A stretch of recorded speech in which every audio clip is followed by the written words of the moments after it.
কচি বাঁশ দিয়ে অনেক কিছুই বানানো যায়। বাঁশটা এখন পেকে যাবে, পাকা বাঁশ, আপনি পেকিয়ে কিছু করতে যাবেন, ঠান ঠান হবে না। একটি ছেলে তার মাকে বলছে, মা, সে ইস্কনে থাকে বা অনেকদিন সেবা করেছে, মাকে বলে, আমাকে এসব আমাকে আবার তুই কি শিখাবি। তো যাই হোক, অনেকদিন করতে যাবেন, মায়ের অবস্থা বিশেষ সঙ্গীন, এখন যাই তখন যাই, এখন তখন শুয়ে আছে। মা, তোমার সময় হয়ে এসছে, এখন একটুখানি কিছু করো, হরিনাম করো। বারবার বলছে, মাকে অনুরোধ করছে। ছেলে, প্রত্যেক ছেলেই মাকে ভালোবাসে, মাও ছেলেকে ভালোবাসে, কিন্তু পাকা বাঁশ, তাকে তো দেখানো যাবে।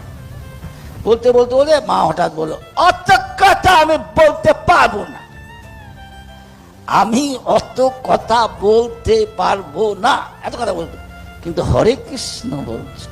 ছেলে বারবার বলছে, মা একটু হরে কৃষ্ণ বলো, তোমার এখন তখন অবস্থা, কি করছো তুমি?